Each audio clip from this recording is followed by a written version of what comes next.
ചേട്ടാ, ഇപ്പൊ നമ്മുടെ മലയാള സിനിമയിൽ ഒരുപാട് ആളുകൾക്ക് വണ്ടിപ്രാന്തുണ്ട്. ഇപ്പൊ എക്സാമ്പിൾ ഒരു മമ്മൂക്ക വണ്ടിയോട് ഒരുപാട് ക്രൈസ് ഉള്ള ആളാണ്. ദുൽഖർ സൽമാൻ, ഇപ്പൊ ഈ അടുത്ത് ഷെയ്ൻ നിഗം ഒരു പുതിയ കാർ എടുത്തായിരുന്നു. അപ്പൊ ഈ വണ്ടിപ്രാന്ത് ഒരുപാട് പേർക്കുണ്ട്.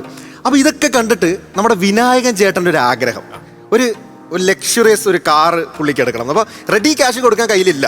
അപ്പോൾ പുള്ളിക്ക് ഒന്ന് ലോൺ വേണം ഇതിന് വേണ്ടിയിട്ട്. അപ്പോൾ ഈ ലോണിന് വേണ്ടിയിട്ട് വിനായക ചേട്ടൻ ബാങ്കിലേക്ക് പോവാണ്. ഈ ബാങ്കിലിരിക്കുന്ന മാനേജർ എന്ന് പറഞ്ഞാൽ നമ്മുടെ ലാലുലക് സാറാണ്. അപ്പോൾ അവിടെ ഇതാണ് നമ്മുടെ കോൺസെപ്റ്റ് എന്ന് പറയുന്നത്.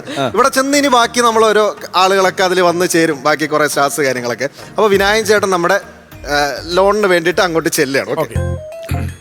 ഹലോ ഹലോ, ലാൽസാറിന് എന്നെ മനസ്സിലായില്ലേ?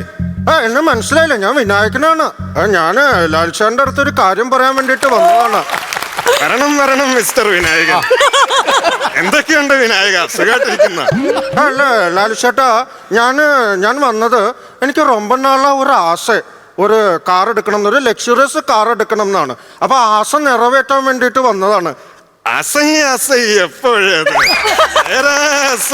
എപ്പോഴത് വിനായകന്റെ ആശയൊക്കെ കൊള്ളാം. പക്ഷേ കാറിന്റെ ലോൺ ഞാൻ തരണമെന്നുണ്ടെങ്കിൽ ഗ്യാരണ്ടി നിൽക്കണം. ജാമ്യം. അല്ല ജാമ്യം അതിപ്പോ അത് ലാലുചേട്ടൻ തന്നെ അങ്ങ് ജാമ്യം നിന്നാ മതിയല്ലോ. സോറി വിനായക, പേഴ്സണൽ ലോണിന് മാത്രമേ ഞാൻ ജാമ്യം നിൽക്കാം. ഇതിപ്പോ കാർ ലോണല്ലേ, എനിക്ക് നിൽക്കാൻ പറ്റിയല്ല. നിങ്ങൾ വേറെ ആരെങ്കിലും കണക്ട് ചെയ്യുന്നതായിരിക്കും നല്ലത്. അപ്പോൾ പുള്ളി പെട്ടു. പുള്ളിക്ക് ജാമ്യം നിൽക്കാൻ പറ്റില്ല എന്ന് പറഞ്ഞു.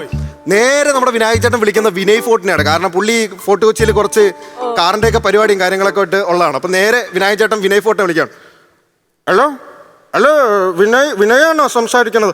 ആ മച്ചാനെ പറയേ, ഞാനാണ്. എത്ര നാളായി മച്ചാനെ വിളിച്ചിട്ട്, ഒരറിവില്ലല്ലോ. അല്ലേ വിനയ്, ഞാൻ വിളിച്ചത് എനിക്കൊരു ലോണിന്റെ ആവശ്യത്തിന് വേണ്ടിട്ട്. ലോണിന്റെ ആവശ്യത്തിനാ? അത് നിങ്ങൾ ബാങ്കിൽ പോയി ചോദിച്ചാൽ പോരെ, എന്നെ വിളിച്ചിട്ട് എന്താ കാര്യം? അല്ലേ എടാ, ഞാനിപ്പോ ബാങ്കിലാണ് നിൽക്കുന്നത്. അപ്പൊ പിന്നെ ബാങ്കിൽ ചോദിച്ചാൽ പോരെ, എന്നെ വിളിക്കണ എന്തിനാണ്? അല്ലേ എടാ, ഞാനൊന്ന് പറയണം, നീ ഒന്ന് കേൾക്കും. എനിക്ക് ഒരു കാറിന്റെ ലോണിന് ജാമ്യം നിൽക്കാൻ ഒരാൾ വേണം. അപ്പൊ അതിന് വേണ്ടിയിട്ടാണ് ഞാൻ നിന്നെ വിളിച്ചത്. മച്ചാൻ എന്തിനാണ് കാർ എടുക്കാൻ ബാങ്കിൽ പോണത്? നമ്മുടെ കസ്റ്റഡിയിൽ ഒരു മാരുതി 800 കിടപ്പുണ്ട്, പൊളപ്പൻ സാധനം.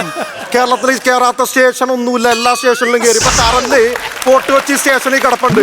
മച്ചാനൊന്ന് വന്ന് ഇറക്കി തന്നാ മതി, പകുതി കാശിന് മച്ചാൻ എടുത്തോ.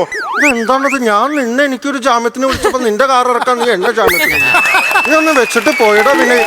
അപ്പൊ പുള്ളി വിളിച്ചിട്ട് വിനയ് ഫോർട്ട് പുള്ളിനെ പറ്റിക്കാന്ന് വിചാരിച്ചു. അടുത്ത നേരെ പുള്ളി വിളിച്ചത് നമ്മുടെ റിയാസിക്കാനാ. പുള്ളി അടിച്ചു ഇങ്ങനെ നിൽക്കുകയാണല്ലോ. അപ്പൊ നേരെ വിളിക്കുകയാണ്. ഹലോ റിയാസിക്കാണോ സംസാരിക്കണത്? ഞാനൊരു ആവശ്യം പറയാനായിട്ട് വിളിച്ച. എന്താ വിനായകന്റെ ആവശ്യം? കള്ളോ കപ്പയോ കരിമീനോ കൊഞ്ചോ എന്താ വേണ്ടേ? എല്ലാം ഞാനിപ്പോ തന്നെ തരാം. കൊഞ്ചുകറി തിളച്ചോണ്ടിരിക്കുക, പാർസൽ അയക്കട്ടെ. കൊഞ്ചുകറി എന്തിനാണ് എനിക്ക്? ഇയാൾ എന്തൊക്കെയാണ് ഇയാൾ ഈ പറയണത്? അല്ല റിയാസക്ക, ഞാൻ ഈ കാറിനോ ബൈക്കിനോ സൈക്കിളിനോ എങ്ങനെയാന്ന് വെച്ചാ വാ, അടിച്ചു കയറി വാ വിനായക. എന്തൊക്കെയാണ് ഇയാൾ പറയുന്നത്? അടിച്ചു കയറി ഇയാളുടെ തലയുടെ വെളിവ് മൊത്തം പോയെന്നാണ് തോന്നുന്നത്. ഞാൻ വിളിക്കാം. നിങ്ങൾക്ക് ജാമ്യത്തിന് എനിക്ക് നിൽക്കാൻ പറ്റുമോ? വിനായക, എനിക്കിപ്പോ കുറച്ച് തിരക്കാണ്. 2 ദിവസത്തേക്ക് ഇപ്പൊ ദുബായിക്ക് പോകണം. അവിടെ ഇപ്പൊ പുതിയതായിട്ട് 3 ഷാപ്പ് തുടങ്ങാൻ പോവാണ്, കള്ളിന്റെയും കപ്പേന്റെയും കരിമീന്റെ ഒക്കെ. അപ്പൊ എനിക്കിപ്പോ കരലിൽ വരാൻ പറ്റില്ല. എന്നാൽ നിങ്ങൾ കള്ളും കപ്പും ഉണ്ടാക്കിട്ടുവാ, ഞാൻ എന്ത് പറയാനാണ്? അപ്പൊ പുള്ളി അതും വെച്ച് ഇനി അടുത്ത വിളിച്ചെന്ന് വെച്ച് കഴിഞ്ഞാല് ലാലുലക് സാർ ഒരു ഒപ്പീനിയൻ പറഞ്ഞു കൊടുക്കുകയാണ് നമ്മുടെ രാജുവേട്ടനൊന്ന് വിളിക്കാൻ. കാരണം രാജുവേട്ടൻ ഈ കാറും ലംബോർഗിനി കാറും ഇതൊക്കെ പറ്റി അറിവുള്ള ആളാണല്ലോ. അപ്പോൾ പുള്ളിനെ വിളിച്ചാൽ നടക്കുമെന്ന് ലാലുച്ചേട്ടൻ പറഞ്ഞു കൊടുത്ത് നേരെ നമ്മുടെ പൃഥ്വിരാജിനെ വിളിക്കുകയാണ്. ഹലോ ഇത് രാജുവാണോ സംസാരിക്കണത്?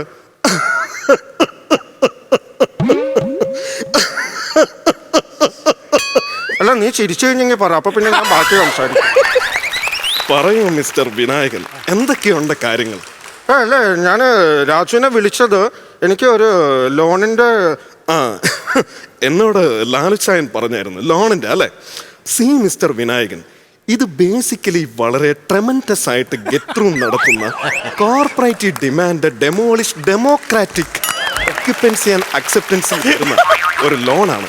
സോ വിനായകൻ ഇതിന് കുറെ റൂൾസ് ആൻഡ് റെഗുലേഷൻസ് വരും. If you accept this rules and regulations, I am ready. Okay.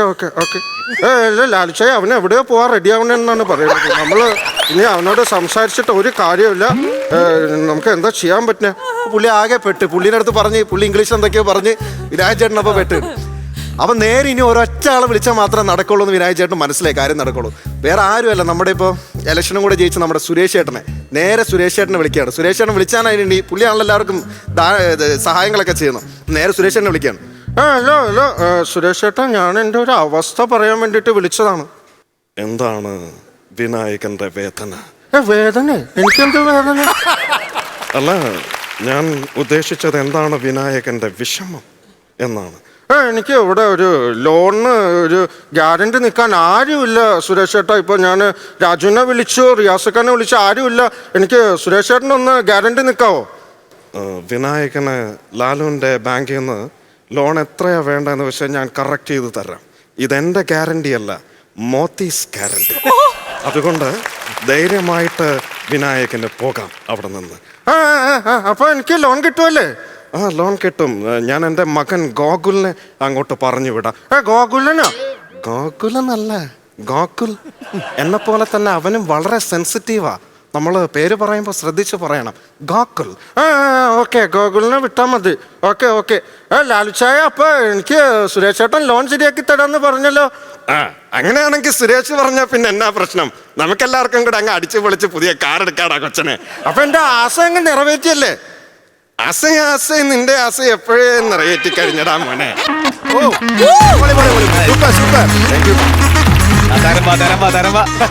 ഈ താരത്തിനൊരു നല്ല കൈഡി.